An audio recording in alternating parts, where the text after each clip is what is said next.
we created Be a Tree Cremation because I wanted to give people a viable path to get to that point and feel that connection.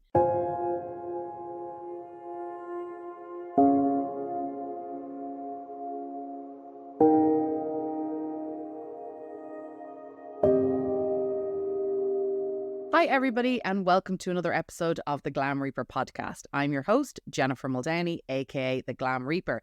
And on today's episode, we are talking about what the entire internet, I feel, is talking about, which is how to become a tree when you die. So without further ado, here is Emily to tell us all about Be a Tree Cremation. Emily, welcome. Hi, Jennifer. Thank you so much for having me. I love it. I feel like the one question I get constantly is, Jen, how can I become a tree when I die? And I mean, it's not an easy answer. It is more so now, but it's, because people assume, cremation, and then I'm going to be a tree. So how can I make that happen? So tell us what Be a Tree Cremation is to you. Yes. Oh my goodness. It is such a complicated question. Unfortunately, how do I become a tree? And there are a lot of different myths and truths out there about it. However, it clearly resonates deeply with people, or it wouldn't be coming up so often. That's kind of why we created Be a Tree Cremation, because I wanted to give people a viable path to get to that point and feel that connection. So what we do at Be a Tree Cremation is called water cremation or alkaline hydrolysis. And we're going to use water instead of fire to essentially mimic natural decomposition. It's water and alkali. We use a potassium hydroxide. And there's a special stainless steel vessel that the loved one is placed in. And over the course of anywhere between about 4 to 18 hours, our process is on the longer side at 18 hours, the body will be broken down into its most basic building blocks.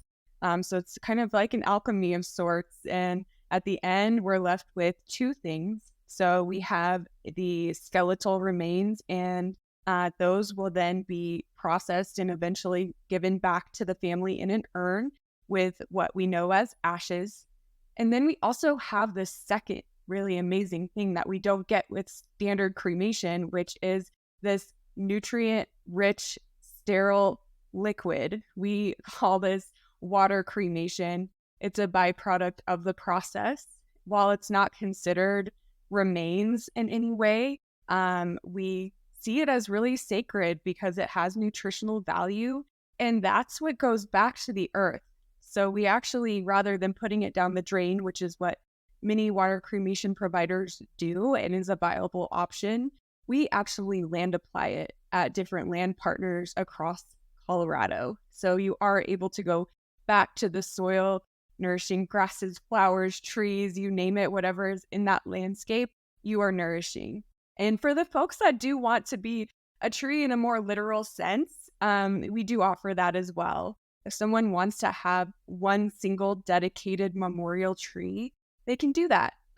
We can plant a tree with those ashes or cremated remains. However, we do add a special neutralizing agent. So we have used Let Your Love Grow as well as the Living Urn. Both kind of have different processes for neutralizing the pH and the sodium levels and everything that can be in those ashes, and making it to where they will be nutritious and not harmful for the tree, which is the misconception that we get a lot, right? Is that you can just kind of throw the ashes down or plant a tree right directly in those ashes and something would happen, but that's just not the case.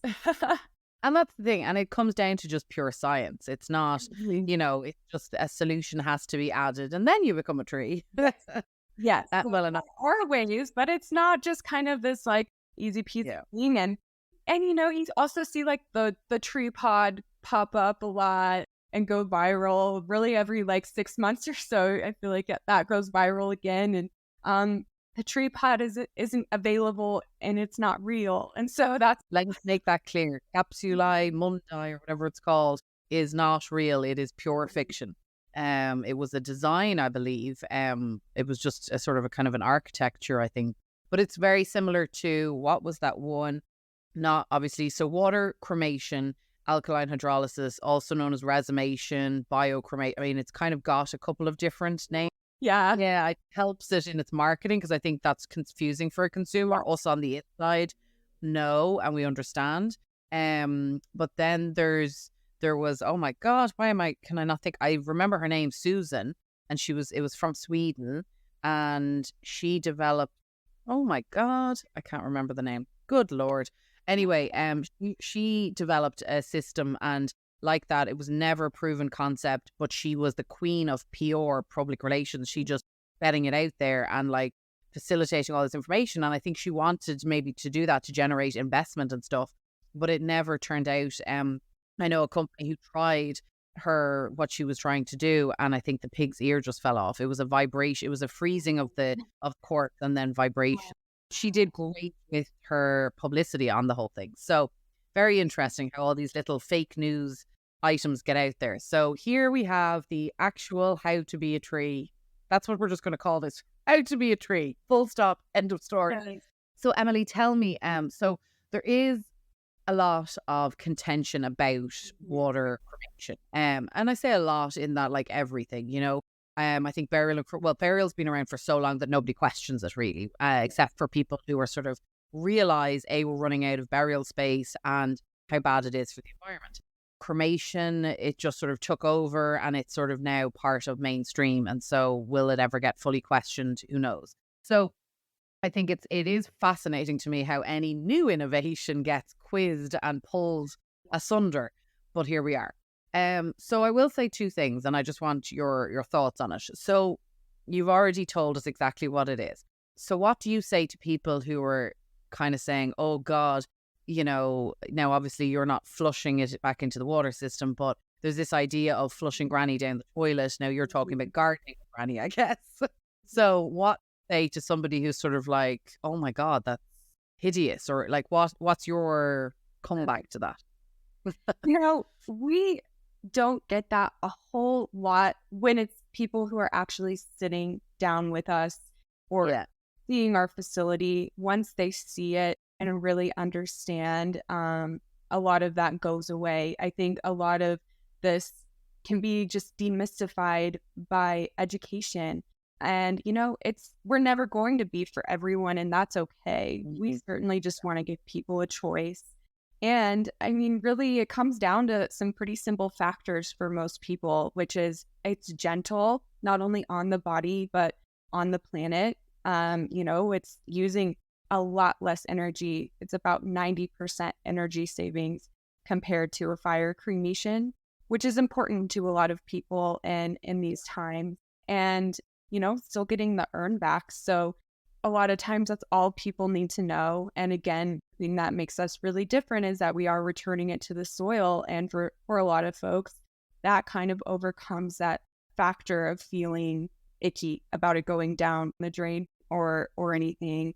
However, it still has been tremendously successful, even when it does go down the drain in a lot of areas, for people who have those beliefs of caring for the environment and wanting to leave a legacy that's in line with the way that they live their lives. It's really appealing. And often for some times it's appealing for other reasons, like people who just loved the water or people who were scared of fire or burial for some reason. Yeah.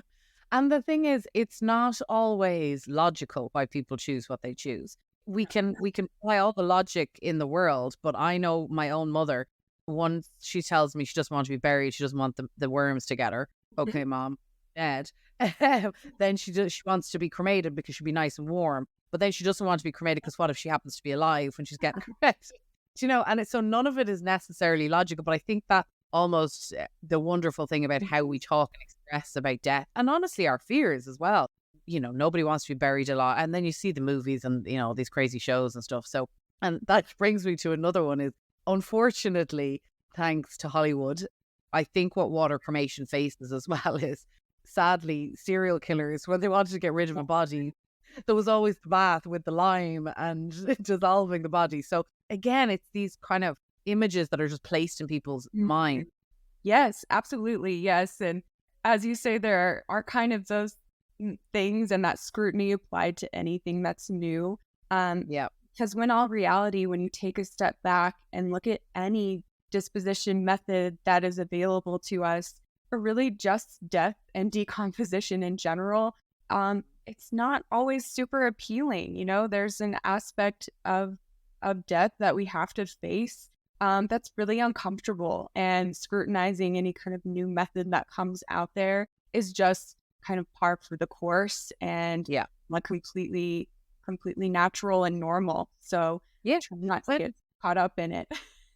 And good too, because everything should be scrutinized, and everything should have a certain level of standards that we all, if our loved ones are going to go through these process. And water cremation applies to both like every method of disposition, and it applies to both pets and for humans. Do you operate with humans and pets, or just humans? We only with humans at this time. However, it's it really got its start with animals, and that's how it's been adopted by many people, because oftentimes people will say, oh, I had a pet that had this process done, and now that's what I want for myself. And so it is kind of opening a door to that conversation. But it actually started from like livestock, more of an agricultural setting, back in the late 1800s. So it's actually a really old technology, which, well, it's been 1888, if you can believe it. Whoa, I didn't actually even know that. That's nothing. Yeah. So we're grateful that, over the decades and centuries, when really kind of slowly adopted first in, like I said, more like livestock, and then eventually more in a veterinarian setting, and then finally kind of made the leap over into the human space through medical institutions like the University of Florida, UCLA, who would adopt it for their cadaver donation programs, where they would find that at the end of that process, when it was time to give the family the remains, this was a cleaner and more effective way to do that. Mm-hmm. So a lot of people that listen to this podcast are sort of students that are coming up in the mortuary field, both all over the world, actually. But we do have sort of some Joe Public or Joe Blogs. They have two nicknames of this podcast.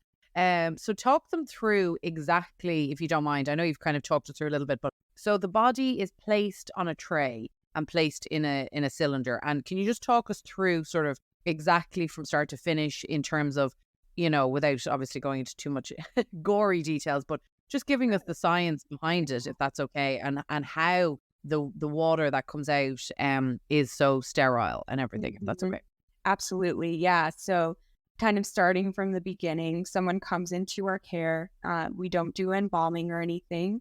So they will be just kept naturally in refrigeration leading up to their water cremation. If the family wants to see them or spend time with them, that is absolutely an option. So we'll set up time for them to do a viewing, or what we call a witness cremation, where family and friends can be present for the start of that process. So when it's time to start that process, we will remove any clothing, anything artificial. There were bandages or anything that needed to be removed, because essentially the process can't break down anything that's inorganic, or even anything that's like plant-based, for instance. So if have a family present, we actually use a natural wool shroud, because it's an animal product, right? Whereas like if we were to use even like a natural cotton, the alkaline hydrolysis process can't break that down. So it's really just animal proteins and material that can be broken down by the process. So we'll remove those clothing, any kind of external things that we need to be removed, and then they'll be gently placed into a permanent metal basket.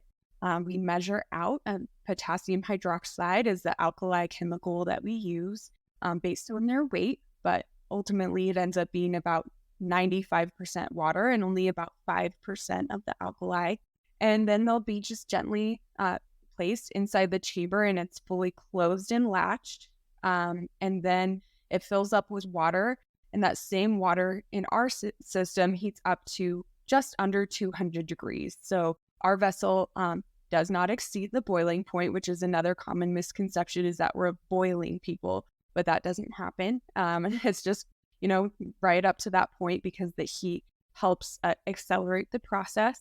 And that same water will gently circulate. And, I can't fully explain the science of alkaline hydrolysis, but essentially what it does is it breaks everything down into our most basic building blocks. So at the end, the water that's left is just amino acids, peptides, sugars, salts. There's no DNA left. It destroys pathogens. And so that's how it's sterile at the end, is because of the heat and because of the actual alkaline hydrolysis process that breaks everything down. And so that's how we end up with those two things at the end. So we're able to just take the skeletal remains out as well as any implants. So say you had a hip or a knee, that comes out completely intact and we can send it in to be recycled.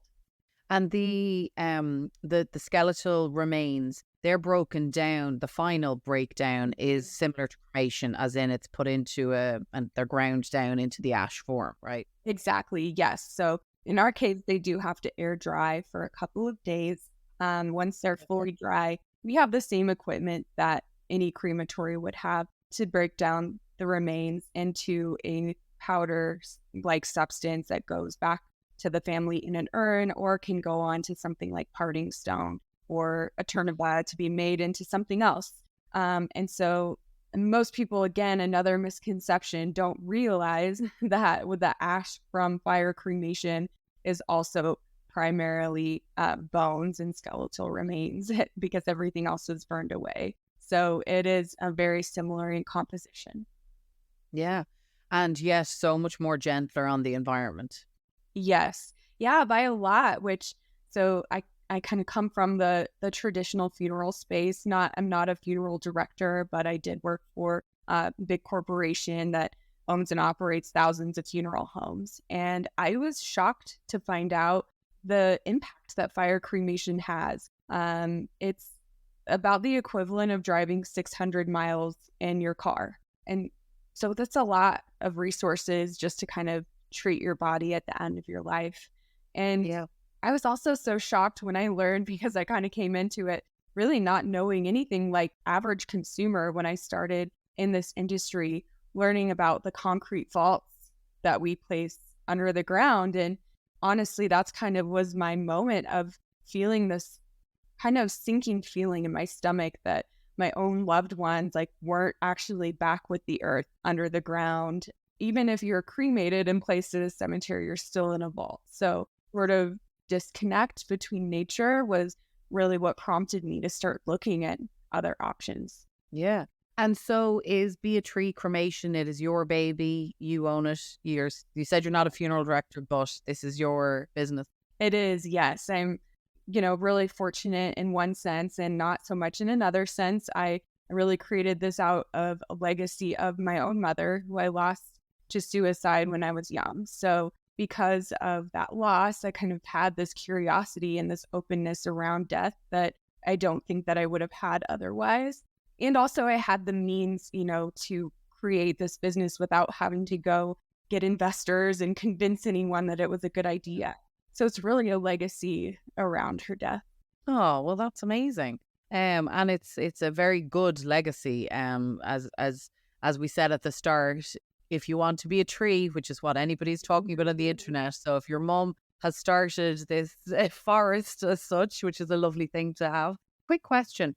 In terms of the process and alkaline hydrolysis, you're based in Colorado.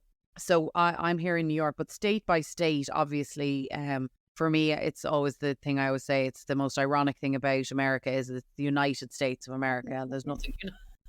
Yeah, so you're absolutely right. It is all on a state level. So what the guidelines are in one state could be completely different in another. In Colorado, for instance, when it was passed here in 2011, we just expanded the definition of cremation to include chemical dissolution. So there's not a whole another set of guidelines around alkaline hydrolysis in the law. It's really just expanding what cremation is. And so I'm not aware, I think more the regulation would probably be more on the side of what goes down into wastewater treatment plants. So if it was going down the drain and how those remains are handled at the end of the process and that sort of thing, and less around what happens to the water going back to the land. We are, for instance, registered as a fertilizer producer with our Department of Agriculture here in Colorado. So state by state might have different ways that needed to be handled. But at the end of the day, it's an organic fertilizer. And so there's, really only kind of so much regulation. If you're treating it as you would treat a fertilizer, then you're doing what's correct. Yeah, it is very interesting. State by state, as you said, it's extending the current vernacular around cremation. I'm not sure that there is different states where they're very specific that cremation must have a flame for it to be called cremation, and so therefore that X's alkaline hydrolysis out. And then there's other people who are trying to work their way around that. It's very interesting, and it's to me it's also a little bit silly because it's just sort of, anyway, it's the law, which I'm glad I was never a lawyer, but it's very difficult being in this industry in the United States because each state is different, and yet you can drive sort of so easily from one to the other. But yet, you may have to go out of state if you want composting, for example. Or whatever that might be, because it's not legal in every state. You may have to have your body taken to, wherever you decide. So yeah, it's very interesting, and I think it's a case of watch this space. I think it's going to change dramatically in the next 5 years, I would say. I think it's honestly our methods of disposition, I think, is going to be the biggest changer in the next decade. We've been chatting with a few different really interesting people about what can change and will change. I think there's a lot more females coming into the business, a lot more innovation. But I think the key thing that's going to change is definitely the methods of disposition and how widely available they start to become. Very interesting. Well, absolutely. I think the disposition methods are really, though, reflective of not just how we want to treat our bodies, but what's important to us as individuals. We're seeing that in the way that people are honored too, right? Like, I'm sure that's why you exist and have seen this big opportunity, because people are turning less to organized religion, and they still want something sacred and meaningful. And I think that we're seeing that both in what funerals look like and how we treat our bodies. It's just reflected in these different ways. Yeah, 100%. Well, Emily, thank you so much for being on the show. And if anybody wants to see physically what Emily was describing, she has great videos on her social media. So we'll leave all the links for it below. But the videos are great. You've used some, I've seen them on Instagram and stuff where you show people the unit that they'd be going into, and so I think that's important for people it takes away the fear factor a little bit, I think. And people might love it and people might hate it and whatever, but at least they get to have, as you said, the choices there. So thank you so much for coming on the show, and we'll stay in touch. We love it. Thank you, Jennifer.